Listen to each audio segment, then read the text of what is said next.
Udah beberapa hari ini kok hujan terus ya? Emang kenapa sih? Ya kan aku pengen jalan-jalan, mau liburan.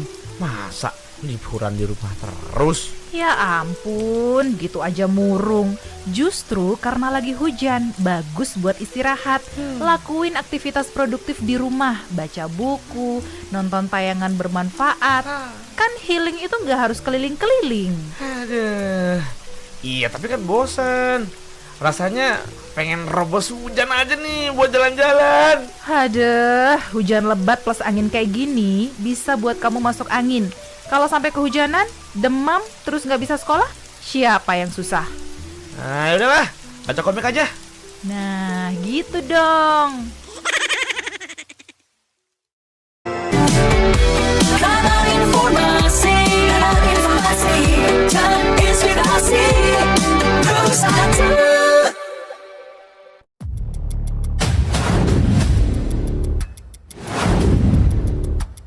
Disiarkan langsung dari kawasan Gajah Mada 104.4 Singaraja, Bali. Pendengar Pro 1 RRI Singaraja dimanapun Anda berada, kembali hadir bersama saya Pipa Sukreni dalam dialog pengaruh utamaan gender, program khusus yang membahas peran penting perempuan dan keluarga dalam membangun keluarga ya. Untuk hari ini, hari Minggu 18 Agustus 2025 dalam suasana Hari Kemerdekaan Republik Indonesia ke-80. Salam merdeka untuk narasumber. Salam merdeka. Jaya selalu. Merdeka ya.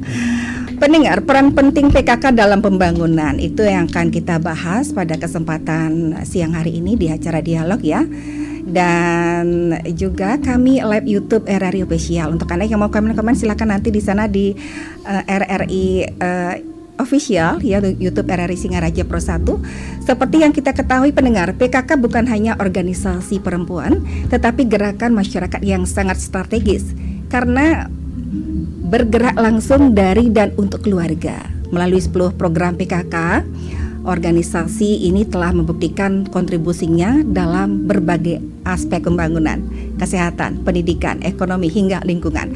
Nah, untuk membahasnya lebih dalam, kami telah hadir di sini dua sosok yang aktif sebagai narasumber ya. Ibu Janarti selaku pengurus PKK Kabupaten Buleleng. Om Swastiastu, Ibu.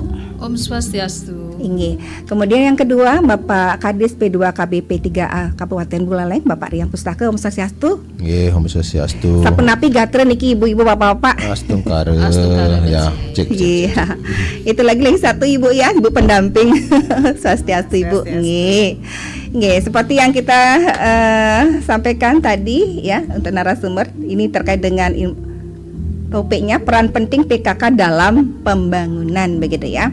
Ibu Janarti terlebih dahulu, nah untuk membuka perbincangan kita bisa dijelaskan kepada pendengar kami apa sebenarnya peran utama PKK dan bagaimana struktur gerakan ini di tingkat kabupaten hingga ke desa-desa begitu. Terima kasih Mbak Pipit.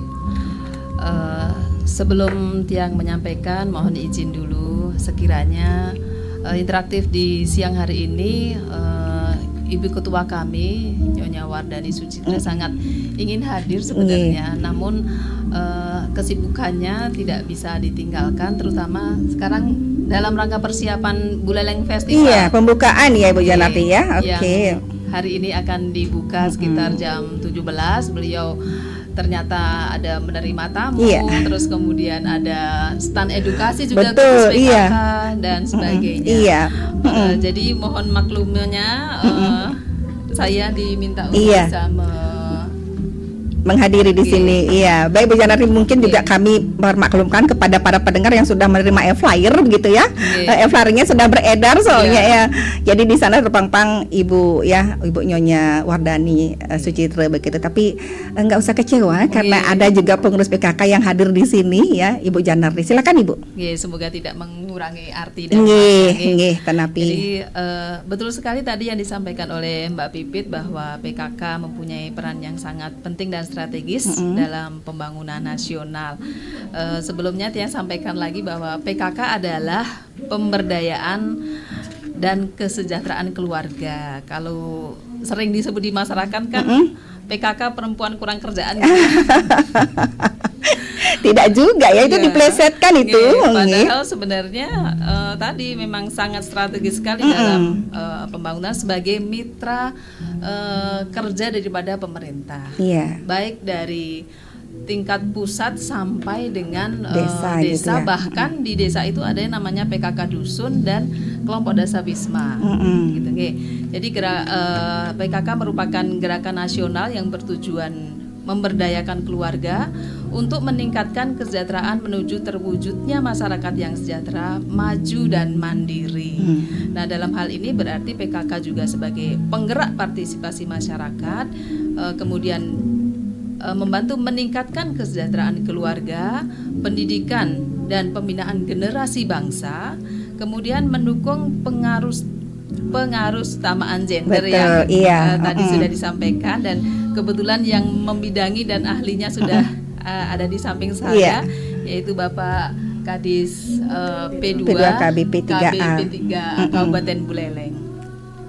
Baik. Kemudian ada penguatan ketahanan sosial dan budaya, kemitraan pemerintah dan swasta, dan juga ini ada kesehatan dan lingkungan yang sangat penting yang sekarang sedang menjadi Betul.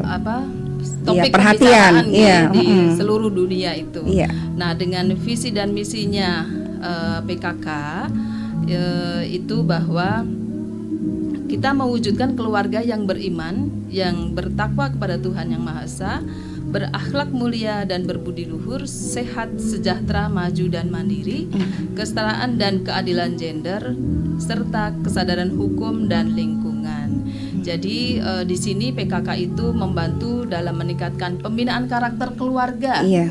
Kemudian tadi pemberdayaan perempuan, meningkatkan pemberdayaan dan partisipasi masyarakat, kesetaraan gender dan keadilan gender, itu semua kita lakukan. Iya. Nah, mengapa PKK strategis? Karena PKK mempunyai jejaring yang sangat luas. Tadi sudah Tiang sampaikan dari pusat sampai Ke dusun-dusun, ke desa dusun-dusun, begitu bahkan ya. desa wisma.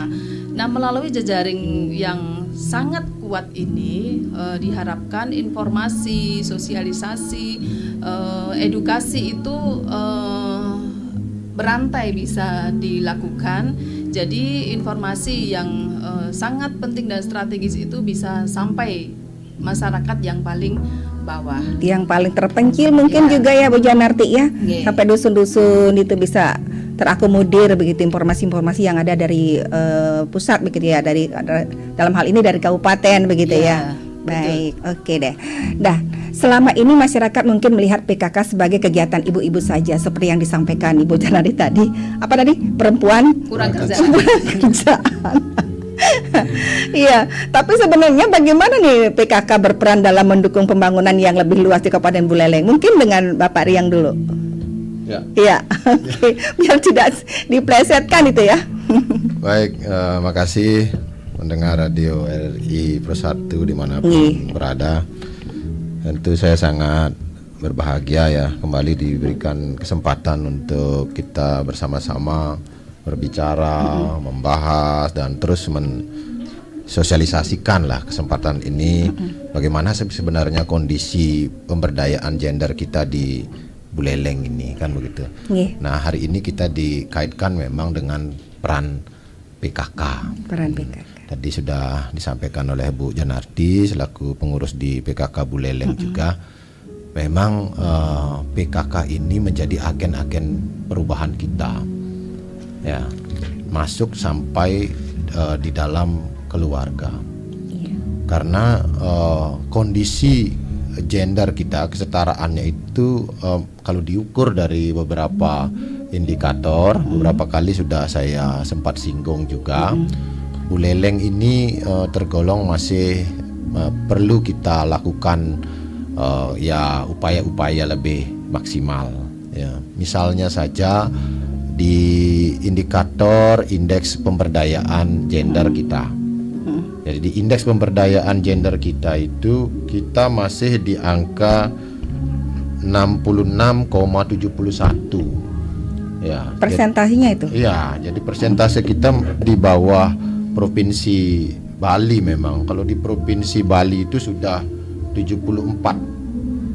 Ya, 74,38. 74,38. Ini dari persentase apa ini, Pak? Ya, ini diukur oleh BPS ya kan. Terkait beberapa hal. Ya, misalnya mengukur peran perempuan dalam kehidupan ekonomi dan politik. Iya. Nah, contoh paling sederhana itu adalah keterlibatan perempuan dalam parlemen.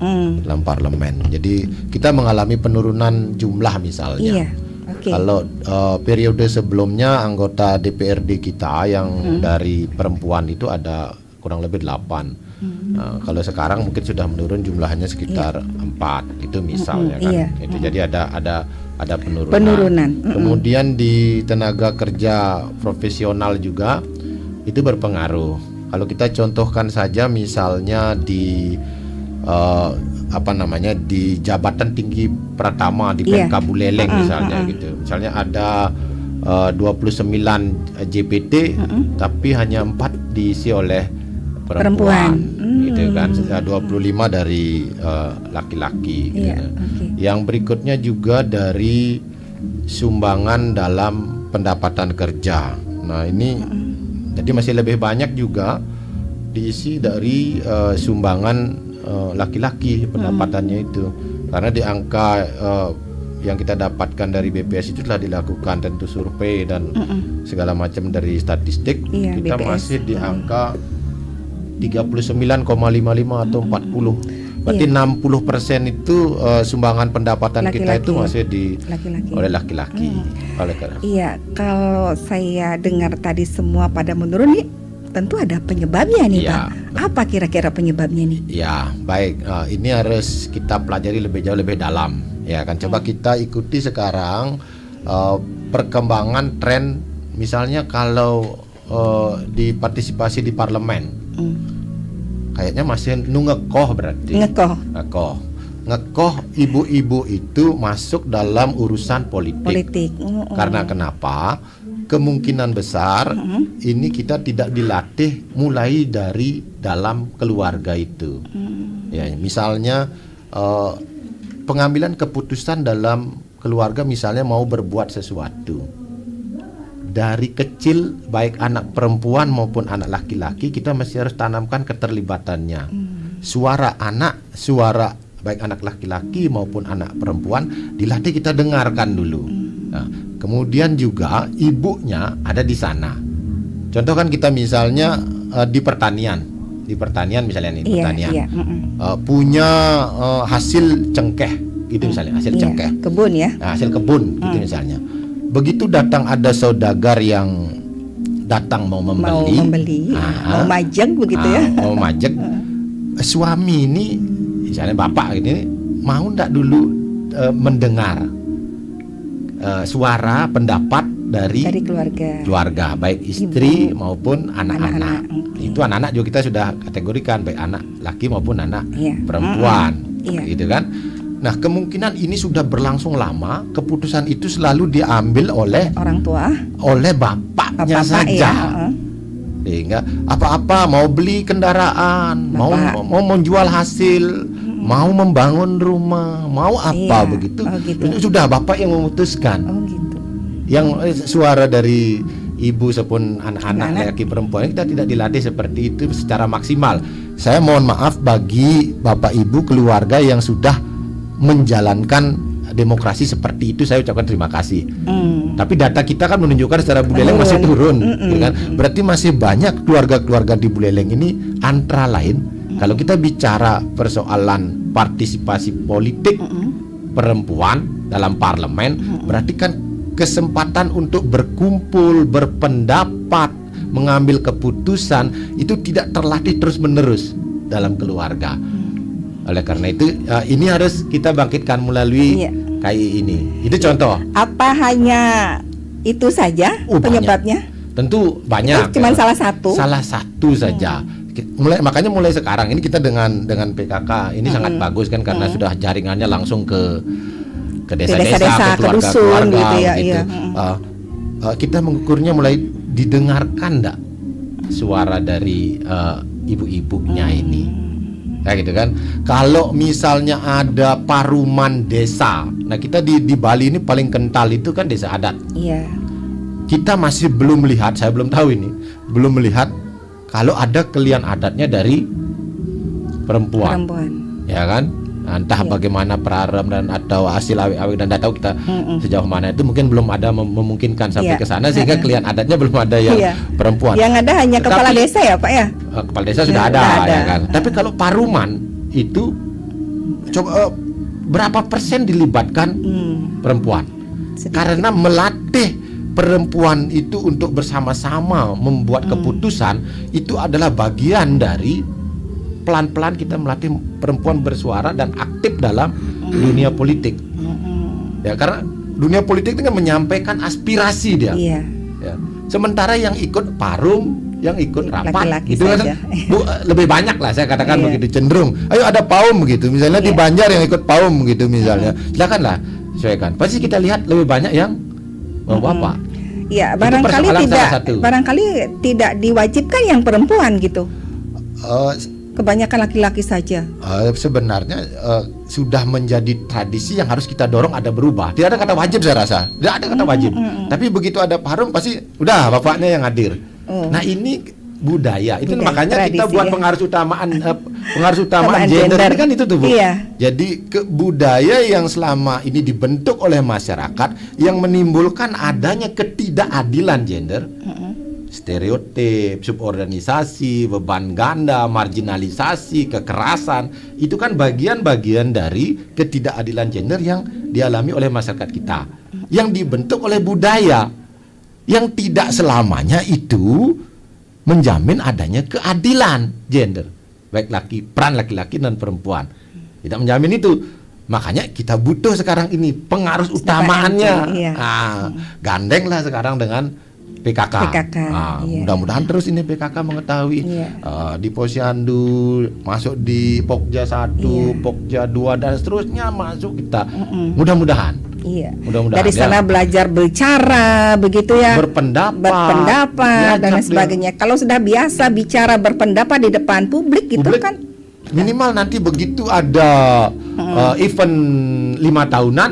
Iya. Ya kan 5 Iya, 5 tahunan tahunan. itu Siapa tahu mau calonkan ya. ya calon sebenarnya regulasi sudah menerapkan 30% mesti ada 30% perempuan gitu kan. Tapi hanya daftar nama saja. Iya.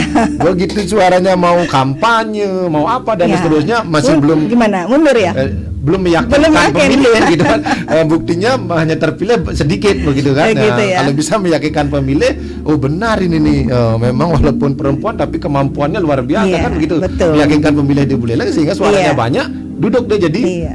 anggota Mungkin dari DPRD. sosialisasi itu ya dia masyarakat bisa melihat, oh ini calon nih, ini sosok yang meyakinkan begitu ya Pak ya. Ya. Jadi kondisi kita sebenarnya Bu, Iya. sepertinya masih biasa-biasa saja terlihat di permukaan. Ya kan? Iya. Tetapi kalau kita lihat angka data seperti itu ternyata Iya. sudah mulai merosot kita Iya sih. betul sekali. Kan gitu menurun Berapa kita. persen 66 perbandingannya ini. nih Pak? Ini kan 66. Kalau dibandingkan tahun lalu gitu. Tahun lalu 70-an kita. Turun Lagi kita. 0,3 ya. 5 ya. 66. Ya. Dulu 7,2, sekarang 6,6, 5,8 Iya, kita 5,8, turun. iya. 5,8 kita Lumayan, turun. turun ya. Lumayan ya kan. Nah, dari 8 misalnya tadi Iya. anggota DPRD. Iya. Sekarang jadi 4. Belum dan Oke. yang lain-lain berarti kan. Iya, Oleh betul karena sekali. itu saya rasa ini perlu kita terus genjot. Iya, maksimalkan Pak ya, digenjot di terus dalam ya. keluarga. Saya kan memberikan gambaran-gambaran itu mempergunakan dengan agen-agen yang ada. Iya, baik. Nah, terkait dengan program PKK begitu, apa saja nih program atau kegiatan unggulan yang sedang dijalankan oleh PKK Kabupaten Buleleng nih? Mungkin kembali ke Ibu Janarti. Oke, kalau program unggulan PKK Iya. yang tadi juga ikut mendukung program pengarusutamaan gender, Iya. tadi disampaikan bahwa di bidang pendidikan itu kaum profesional menurun, itu ternyata PKK sudah mulai terjun di masyarakat melalui Posyandu, bahwa di dalamnya ada kelompok BKB namanya Bina Keluarga Balita. Jadi di sana diajarkan tentang pola asuh Pola asuh anak. pola asuh, bagaimana mendidik, bagaimana mengasuh dan mengarahkan anak agar mempunyai masa depan yang bagus. Itu sudah mulai kami berikan mulai sejak dini ya. Jadi kita berikan pola asuh anak itu mulai dari BKR ternyata Bina Keluarga Remaja, di mana remaja-remaja itu kita persiapkan, kita berikan sosialisasi bahwa persiapan remaja-remaja untuk ke jenjang keluarga itu juga harus dibekali dengan pendidikan ya, terutama pranikah itu. Jadi bagaimana dia menjaga kesehatannya, menjaga mentalnya agar bisa nanti mencetak generasi bangsa yang bagus gitu ya. Setelah Bina Keluarga Remaja ada Bina Keluarga Balita. Jadi ada 1000 hari pertama kehidupan yang itu merupakan periode emas dari seorang manusia. Jadi dari dalam kandungan sampai dia berumur 2 tahun, itu periode emas, dan nanti akan dimaksimalkan sampai dia umur 6 tahun. Jadi di situ PKK sudah memberikan perannya dia karena menjadi periode emas ya. Jadi kita menggenjot di masa yang paling penting gitu ya. Itu melalui posyandu dan kelompok-kelompoknya. Kemudian mendorong wajib belajar karena kita juga sebagai mitra pemerintah. Jadi apa yang menjadi program pemerintah, PKK sebagai kepanjangan tangannya juga meneruskan kepada jejaring yang paling bawah. Kemudian di bidang ekonomi ini kita mengenal usaha UP2K namanya. Itu ada kelompok-kelompok usaha UP2K di desa-desa. UP2K itu Ya, apa, Bu? UP2K itu usaha peningkatan pendapatan keluarga. Usaha peningkatan pendapatan keluarga. Ya, itu biasanya usaha-usaha kecil yang di desa berupa warung bisa, kemudian pengrajin, kemudian pengolah pangan dan sebagainya. Ya kalau kita sebut sekarang UMKM lah. Iya, UMKM ya. Oke, UP2K. Ya, Iya. UP2K. Kalau kita di PKK mengenal UP2K itu dari mulai kecil kita bina, kita arahkan. Biasanya di sana ada kelompok yang bisa memberikan simpan pinjam dalam hal untuk pengembangan usahanya. Iya. Kemudian kita juga memberikan akses pelatihan, kemudian pameran baik di tingkat desa, kecamatan, kabupaten, bahkan ke tingkat provinsi. Gitu. Oke, nah ini terkait juga dengan di Pokja 3 itu ada namanya kami hatinya PKK. Itu membuat pekarangan yang halaman asri terindah, asri dan nyaman. Itu jadi kita menata halaman kita bisa untuk memenuhi kebutuhan keluarga. Itu ada sayur, ada buah, ada ternak, kemudian kalau ada perikanan juga sangat bagus. Itu jadi memberdayakan para perempuan untuk bisa menjaga rumahnya, memenuhi kebutuhannya, dan apabila melebihi dari yang diperlukan di keluarga bisa dijual karena mendapatkan pendapatan. Jadi bisa tadi pengaruh kesetaraan gendernya, pendapatan dari perempuan bisa naik kan gitu nggih. Iya. Baik. Luar biasa ya. UP2K-nya ini juga luar biasa, ada pembinaan di sana ya. Ada juga mungkin yang belum pengalaman punya usaha buat kue misalnya, di sana Bu Janarti juga dibantu begitu ya Bu Janarti ya. Di bagaimana cara membuatnya juga dibantu? Iya, betul. Oke, kemudian packagingnya. Ya. Sampai pemasarannya. Iya, betul. Wah, luar biasa. Iya. Ini di daerah mana saja yang sudah berhasil ini? Ya. Kami kan tentunya ini terintegrasi ya dengan lintas sektor yang lain, terutama dengan Dinas Perdagangan Perindustrian, UMKM dan Koperasi. Jadi di tiap-tiap kecamatan itu kita punya yang mereka sentra-sentra produk. Misalnya dari Kecamatan Banjar ada anyaman bambu, di sana ada sentranya. Iya. Kita ikut tuh dalam pengembangan dari dia belum mempunyai akses, sampai sekarang dia bahkan sudah sampai kadang-kadang ngirim sampai ke Jakarta, sampai keluar daerah. Kemudian ada produk aluminium di Menyali, itu juga sampai ekspor dia. Nah, itu kita dekati dia dari sebelum menjadi sebesar ini. Kita mendampingi. Iya, itu terkait dengan UP2K. Nah, kalau tadi disampaikan hatinya PKK, begitu ya namanya. Jadi bagaimana ibu-ibu yang dalam kota ini yang tidak punya banyak lahan, begitu ya, Bu Janarti, bagaimana cara Ibu Janarti untuk memberikan suatu pembinaan, bagaimana caranya supaya punya sayur bayam, cabai, tomat, begitu? Ini juga tentunya kita tidak bisa bekerja sendiri ya, bekerja sama dengan Dinas Ketahanan Pangan dan Dinas Pertanian dan Perkebunan. Jadi kita mengajak para keluarga, tidak ibu-ibu saja ya, keluarga. Jadi kembali lagi bahwa sasaran PKK adalah keluarga. Keluarga itu terdiri dari bapak, ibu dan anak. Jadi bagaimana bisa walaupun dengan halaman yang kecil kita bisa memanfaatkan dengan menggunakan pot, kemudian atau dengan penanaman secara vertikal atau bersusun. Nah, itu bisa dilakukan. Jadi kita sering bekerja sama juga dengan provinsi memberikan bantuan bibit yang sekarang sedang tren ya, sedang naik daun, itu cabai. Oh iya, cabai. Iya. Jadi dikasih bibit. Ya, diberikan bibit untuk bisa ditanam. Itu bibitnya sudah tumbuh atau masih bijinya? Sudah tumbuh. Biasanya antara 10 sampai 15 cm diberikan. Jadi mungkin umur sekitar 3 bulan, 4 bulan sudah bisa menghasilkan cabai. Iya. Jadi satu keluarga berapa bibit dikasih, Bu Janarti? Biasanya satu ya. Satu. Nggak kurang nanti mati nanti. Kita berikan kepada banyak keluarga yang tersebar di 9 kecamatan di Kabupaten Buleleng. Nggak boleh mati nih cabenya, gitu. Kalau cabenya mati nih denda, gitu ya, enggak ya? Oke. Jadi cabai jenis apa itu? Cabai gede, cabai kecil, cabai kering, cabai rawit? Yang sangat bisa menyesuaikan dengan kondisi cuaca di semua rumah. Cabai rawit, rasanya cabai kecil atau cabai rawit ya. Wah, kalau cabai besar kan dia situasinya khusus ya.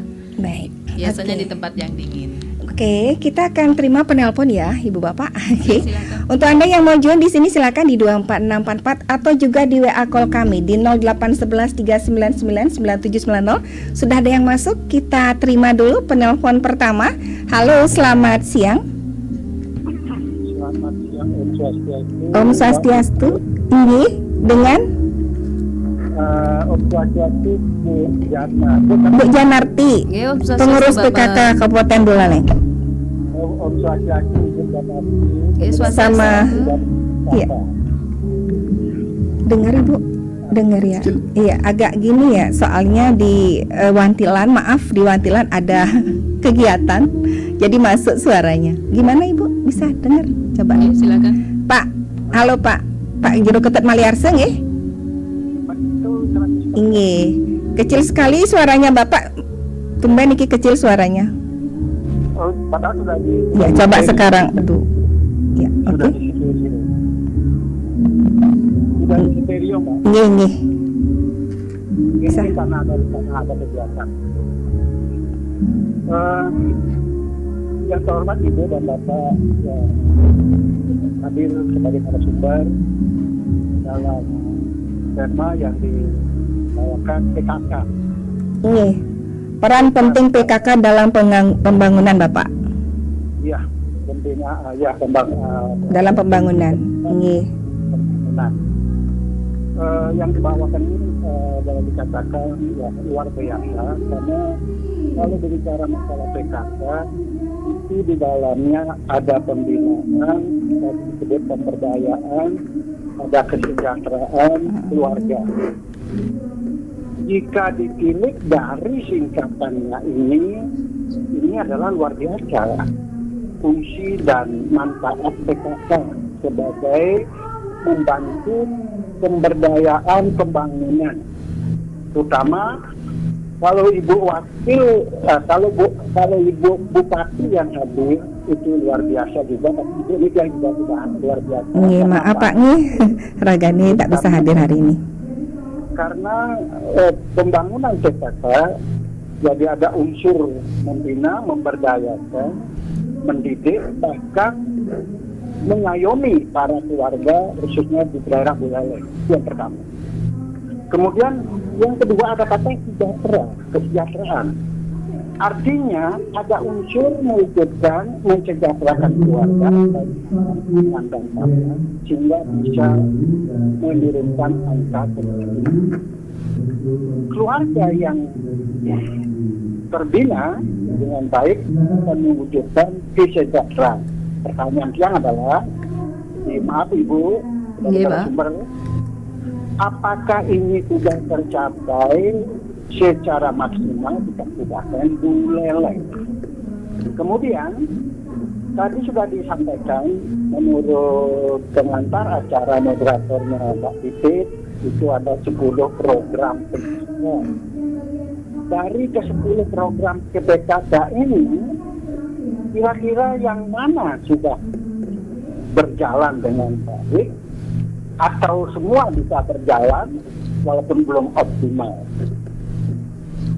PKK sangat berperan dalam mewujudkan keluarga yang berkualitas, sejahtera, dan kesetaraan gender. Nah, ini menarik sekali.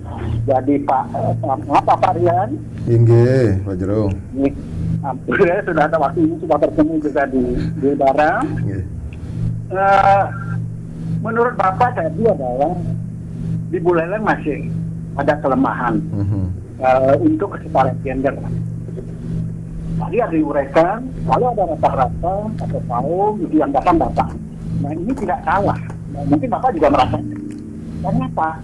Karena budaya kita adalah patrilineal. Ya. Di samping patrilineal, orang tua dari zaman dulu itu, tapi sekarang sudah berubah jauh kok.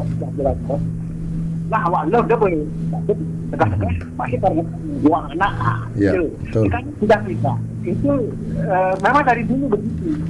Kemungkinankah bisakah nanti diubah patrilineal ini menjadi patrilineal and matrilineal? Ya. Sehingga kedua anak bisa mendapatkan sesuai dengan apa yang terjadi di Bali. Nah, Bapak Puring, Bapak Rian tadi juga betul. Kemudian PKK berfungsi itu memang benar. Misalnya pemerintah, penggerak pembangunan, pelaksana program menyentuh berbagai aspek kehidupan keluarga, pendidikan, kesehatan, dan sebagainya. Nah, itu yang sampaikan. Satu batas, satu baru, jangan disimpan dalam peti. Kalau ada kata yang keliru, jangan disimpan dalam peti. Dan Bapak Rahayu. Terima kasih Rahayu Muali Pak Jero Ketut Maliarse di Bondalem nggih. Iya, berikutnya ada yang masuk lagi. Kita terima penelpon yang kedua ya. Baik, halo, selamat siang Pak Nyoman Sudarsana di Bakti Seraga. Terima kasih Rahayu Muali. Selamat siang Mbak Pipi. Maliarse di Bondalem nggih. Iya. Berikutnya ada yang masuk lagi. Kita terima penelpon yang. Iya, silakan. Baik, halo, selamat. Om Swastiastu, selamat siang. Om Swastiastu. Dan hati dan juga Pak yang bersedia. Om Swastiastu. Mengawali yang sampaikan Dirgahayu HUT RI ke-80. Iya, Dirgahayu semoga merdeka gitu ya. Rakyat Buleleng ya. Bersatu berdaulat, sejahtera menuju Indonesia maju. Tadi telah kami dengarkan, telah simak perbincangannya Pak narasumber dengan Pak Pipit, yaitu terkait dengan peran PKK dalam pembangunan. Di sini kami lihat bahwa peran PKK yang kami lihat di desa Bakti Seraga sangat sudah berperan sekali, di mana dalam hal melaksanakan pembangunan di bidang kesehatan, ekonomi, pemberdayaan, dan lain sebagainya sudah dapat diimplementasikan. Yang pertama terkait dengan kesehatan, di mana PKK setiap bulan sudah melaksanakan kegiatan posyandu. Di sana kegiatannya memberikan pelayanan kesehatan pada anak balita, ibu hamil, lansia, dan juga memberikan PMT, makanan tambahan pada anak-anak dan lansia. Ya. Ini bagus sekali. Ini sangat membantu masyarakat untuk mewujudkan masyarakat sehat, berkualitas dan bermartabat. Ini saran kami ini perlu terus dilanjutkan. Betul. Bagaimana ke depan agar lebih baik. Dan juga tadi terkait dengan pemberdayaan telah juga dilakukan terkait dengan pelatihan di bidang ekonomi, juga terkait dengan kerajinan itu sangat baik dilakukan. Itu terus agar diprogramkan oleh Ibu ke depan dengan sinergi dengan program-program kabupaten. Dan juga terkait dengan kesetaraan gender bagi perempuan. Memang betul sekali apa yang disampaikan oleh Pak Riang, itu belum setara. Kami lihat di masyarakat juga, tentunya inilah yang menjadi PR kita, bagaimana langkah selanjutnya untuk meningkatkan kesetaraan gender. Tapi kami lihat dari tahun ke tahun sudah ada peningkatan. Ini perlu diperhatikan. Di sini kami ada saran dan pertanyaan pada Ibu dan Bapak terkait dengan pelayanan posyandu agar terus ditingkatkan, dan juga pemberian PMT di masing-masing desa yang ditingkatkan dengan membantu memberikan anggaran-anggaran atau pelatihan dan sebagainya. Dan kedua, di sini ada pertanyaan bahwa kami melihat bahwa program MDG di Kabupaten Buleleng belum kami lihat, belum berjalan ya. Kalau dibandingkan di daerah Jawa dan sekitarnya sudah dapat berjalan. Kenapa di Buleleng ini belum jalan? Apa kendalanya? Dan harapan kami kalau bisa PKK diberikan ruang untuk menangani masalah MDG ini. Kami kira akan dapat dilaksanakan dengan baik di setiap desa. Kenapa susah-susah kita buat petunjuk? Ternyata program ini tidak jalan.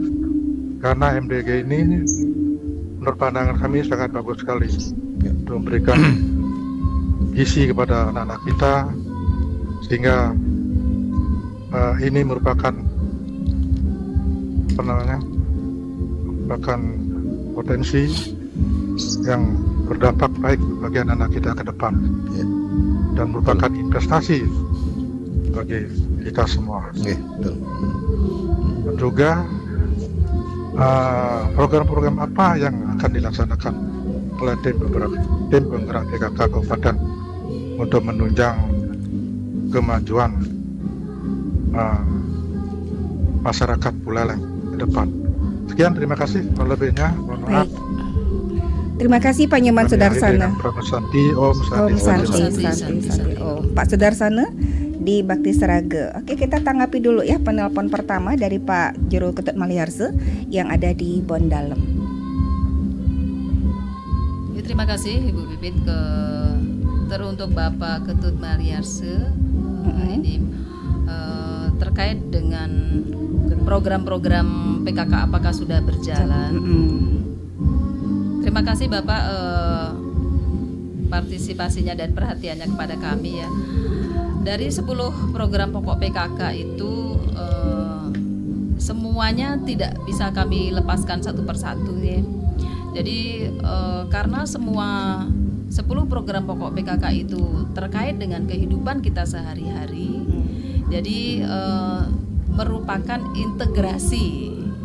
Jadi semua kita jalankan, tidak pandang bulu Pak ya. Jadi kalau misalnya di program pertama penghayatan dan pengamalan Pancasila ya, kita setiap hari melakukan persembahyangan. Terus kemudian pangan, setiap hari kita juga makan. Sandang, setiap hari kita juga menggunakan pakaian yang baik dan bersih. Kemudian kesehatan, kita menerapkan pola makan yang sehat, pola hidup yang sehat. Nah itu jadi kita tidak mendikotomi atau memisahkan mana program yang kita prioritaskan, mana program yang kita lakukan di yang berkelanjutan. Saya rasa semua sudah dilaksanakan dengan baik. Nah, untuk pencapaiannya bagaimana? Pencapaian itu kita sudah melakukan kegiatan yang rutin dan berkelanjutan. Jadi ada tren positif Pak ya. Artinya tren positif itu ada peningkatan yang tentunya kalau disebut maksimal itu kita tetap harus meningkatkan capaian-capaian itu. Jadi kendala-kendala yang ada di lapangan itu kita carikan solusinya, kemudian kita mencarikan inovasi bagaimana caranya untuk tetap bisa kita keluarga itu berdaya dan sejahtera. Kemudian untuk mohon izin Pak Kadis, selanjutnya saya menjawab dulu dari Bapak Nyoman Sudarsana dari Bakti Srage. Ini terkait dengan MBG. Sebelumnya mohon izin dan mohon maaf karena ini adalah sepengetahuan saya pribadi, ini program dari pemerintah pusat yang dan dilakukan langsung oleh pemerintah pusat. Jadi kami di PKK tidak terkait langsung dengan kegiatan tersebut. Mohon maaf sekali. Nanti untuk pertanyaannya kami tampung dulu. Mungkin nanti kami konsultasikan juga kepada ketua kami. Demikian Bapak. Baik. Ya. Mungkin Pak Riang bisa ditambahkan mengenai pertanyaannya dari Pak Jul Ketut Maliarse mengenai sangkep itu ya, yang bisa nggak nanti patrilineal dan juga matrilineal begitu. Jadi dua hal yang sangat menarik disampaikan oleh Pak Jul Ketut dengan Pak Nyoman ini. Pertama dari capaian-capaian program, karena kan bahasanya itu sangat visioner itu, menciptakan masyarakat sejahtera dan pemberdayaan keluarga sejahtera. Sejahtera itu bahasanya visioner, visioner. Sehingga tidak bisa memang kalau sejahtera itu ditangani oleh misalnya PKK saja, tidak bisa. Jadi semuanya mesti berperan untuk mencapai itu. Nah, saya meyakini dan terus dilakukan kerjasama. PKK itu sudah bekerja dengan 4 pokjanya itu sudah bekerja terus menerus, ya kan? Karena tapi pencapaian harus sejahtera dicapai itu banyak faktor yang akan terlibat, gitu kan? Nah itu sehingga terus dengan apa yang dilakukan sekarang PKK, ya, tinggal sekarang melihat di mana letak-letak yang belum maksimal atau kita bisa dorong progresnya lebih baik lagi. Misalnya tadi di perubahan budaya. Kalau PKK sekarang laki-laki sudah bisa masuk di keanggotaan PKK. Sudah masuk. Sudah. Kalau dulu kan perempuan saja. Ya, sekarang laki-laki. Bahkan dulu pernah ada camat perempuan di Banjar itu, ketua tim penggerak PKK-nya adalah suaminya. Jadi suaminya Pak Putu Dane itu menjadi ketua tim penggerak PKK di Kecamatan Banjar. Nah, budaya kita yang patriarki ini itu adalah warisan leluhur kita. Ya, tetapi tetap harus memperhatikan keadilan gender itu.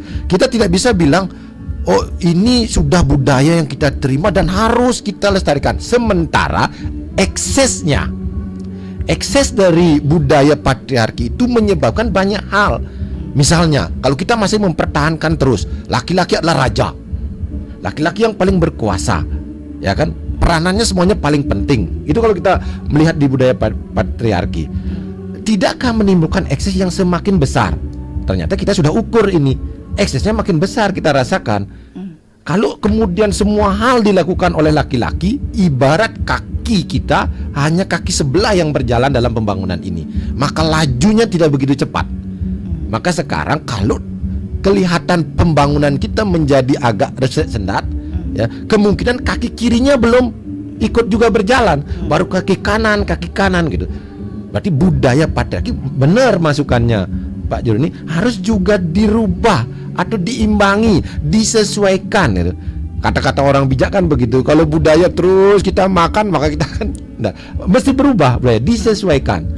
Dan persoalan kita saat ini adalah serangan budaya dari luar dengan globalisasi ini begitu besar. Menyaringnya itu yang paling penting. Contoh, saya katakan tadi dengan Pak Jero, Pak Nyoman Sudarsana juga, ya kan? Di Bakti Srage itu PKK-nya sudah berjalan bagus. Tolong dilanjutkan. Terlihat nanti. Poinnya sekarang kita itu program banyak sudah kita lakukan, berbagai macam turun kita sudah lakukan, tetapi kita masih saat ini kekurangan figur teladan. Kekurangan di sana kita. Di mana kita lihat kalau di situ ibu PKK-nya bagus, dia proaktif, ada segala macam program, maka keteladanan itu akan diikuti oleh masyarakatnya. Hatinya PKK bikin makanan yang sehat-sehat di halaman rumahnya, nggak mau dimakan sama anaknya. Persoalan kita di sana sekarang, ya kan? Sebenarnya kalau di Indonesia ini saya rasa sudah sangat bersyukur sekali.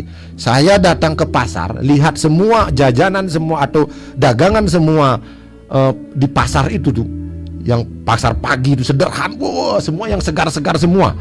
Sayurnya segar, ikannya segar, biji-bijiannya segar semua.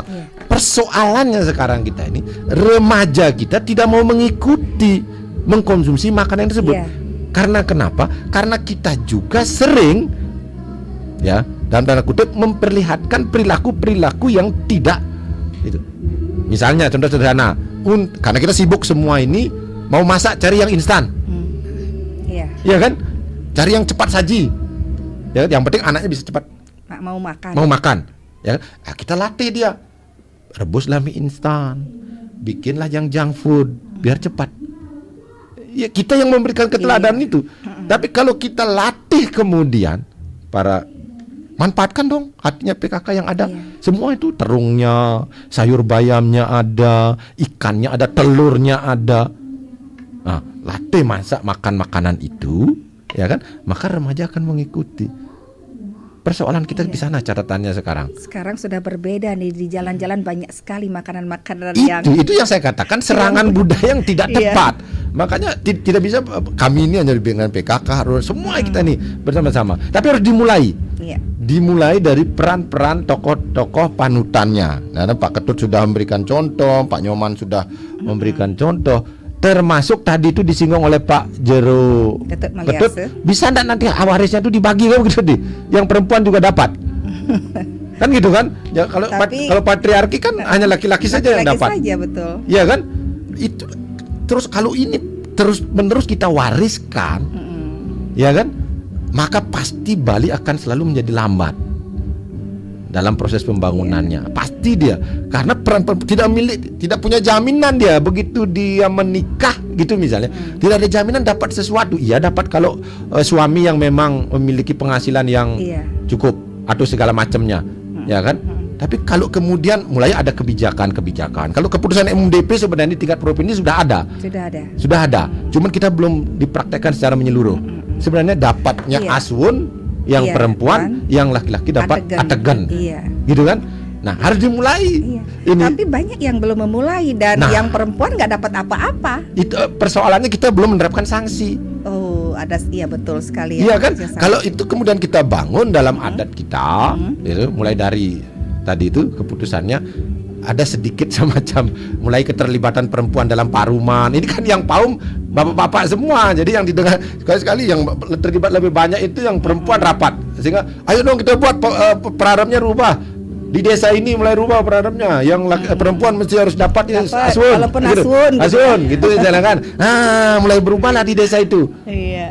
Gitu. Oke. Mesti berani memulai dari Kapan mau keluarga. dimulai ini, Pak? Ya, siapa yang mendengarkan ini? Siapa yang yang mendengarkan ini mulai dari hal yang sederhana dan kecil Iya. dalam keluarganya harus berani dimulai. Iya. Ya. Gitu. Makanya Tapi kalau tidak ikut pemerintah untuk memberikan sanksi misalnya itu kan nggak mau dia begitu. Iya betul. Memang gregetnya tidak langsung dapat dia. Tentu ini akan dari pemerintah pasti akan mendorong. Tapi diawali dulu dengan penyadaran ini. Sendiri begitu. Ya, Ya. Tapi ada juga yang sudah sadar loh, Pak. Oh iya. Ada Saya sudah sangat sadar. mengapresiasi. Kalau yang saya beberapa keluarga saya lihat begitu dia punya anak perempuan langsung misalnya anaknya laki diberikan rumah satu, anak perempuan diberikan rumah satu. Itu sudah banyak yang seperti itu. Iya. Sehingga ini kan budaya sudah lama kita terima beratus tahun. Iya. Sekarang mau kita rubah dengan sekejap itu tidak mudah. Kita memberikan edukasi terus dulu ini. Suara saya ini pun melalui RRI Iya. Difasilitasi menyuarakan terus ini bahwa semuanya kita harus setara. Walaupun budayanya patriarki. Gitu ya. Setara. Gitu, Bu. Oke deh. Satu lagi pertanyaan yang belum ditanggapi, ini program apa lagi yang akan digagas lagi ke depannya begitu dari Pak Nyoman Sudarsana? Oke, ini kami di PKK Kabupaten Buleleng tentunya dalam melakukan kegiatan kami punya pedoman gitu. Jadi ada rakernas yang bisa kami jadikan pedoman menjadikan program-program kerja dalam kegiatan kita. Nah, ini tertuang di dalam masing-masing pokja. Kita tidak bisa lepas daripada itu ya. Jadi di Pokja 1 itu ada program unggulan yang namanya pola asuh anak penuh pola asuh anak dan remaja dengan cinta kasih. Itu sangat kebetulan Ibu Ketua sangat concern dengan kegiatan ini. Kebetulan beliau juga menjadi Bunda PAUD di Kabupaten Buleleng. Kemudian untuk di Pokja 2 tadi penguatan ekonomi melalui perekonomian keluarga yaitu P2K. Kemudian di Pokja 3 hatinya PKK, kemudian di Pokja 4 itu ada pencegahan stunting. Berapa pokja itu, Bu? Ada 4 pokja. 4 pokja. Ya, Oke. jadi kita tidak bisa lepas dari itu. Tentunya dalam melakukan kegiatan-kegiatan kita ada inovasi-inovasi di dalamnya. Baik. Nggak terasa ya ini. So, saya tambahkan sedikit yang Pak Nyoman Sudarsana. Boleh. MBG ini nih. MBG yang belum maksimal begitu di Buleleng, padahal ini program pusat ya. Betul. Saya memang tidak bisa vulgar langsung menyampaikan karena sesuai dengan yang disinggung tadi oleh Bu Yanarti tadi, ini langsung oleh pemerintah pusat. Badan Gizi Nasional. Tetapi untuk di Buleleng sebenarnya sudah mulai dilakukan, yaitu di daerah Dencarik. Ya. Dencarik sudah ada. Yang menarik masukan dari Pak Nyoman Sudarsana ini, gimana kalau PKK kemudian ikut di sana? Ini bagus karena PKK sudah mengetahui terkait dengan bagaimana gizi yang benar dan tepat itu, gitu kan? Penyuluhan sudah lakukan, jaringannya sudah ada juga sampai di desa, PKK desa sudah ada, jaringannya sudah ada, ya kan? Tinggal sekarang tentu ada mekanisme administrasi pemerintahan yang harus ditempuh, karena ini BGN yang punya. Apakah BGN ini mau ndak dengan PKK Buleleng nanti, gitu kan? Karena kita sangat luas ini, wilayahnya sangat luas, penduduk yang mau diberikan juga ini banyak. Itu kalau hanya sekarang baru di Dencarik, tentu tidak cukup. Tidak adil di yang lain belum ini ya. Bahkan saya lihat sekarang di Jalan Ahmad Yani itu kan sudah mulai ada mulai pembangunan di sana. Ada beberapa tempat yang mau akan dibangun dulu sebagai sentra untuk lokasi memasak dan pendistribusiannya. Gitu. Jadi yang memasak nanti PKK? Belum. Masih rencana ini ya? Ini masih diberikan kesempatan. Siapa yang akan ditunjuk nanti atau dikerjasamakan oleh BGN ini kita belum tahu. Mudah-mudahan memenuhi persyaratan administrasi dan seterusnya dari PKK Buleleng. Nggak terasa nih waktunya sudah habis ya. Kami sebentar lagi menuju Pro 3 Jakarta untuk Warta Berita, dan sebelumnya juga kami akan punya Trisandi begitu. Kita akhiri acara ini sampai di sini. Mungkin suatu saat kita bisa ketemu lagi di suasana yang berbeda ya. Baik, kita akhiri dengan Parma Santi. Om Santi.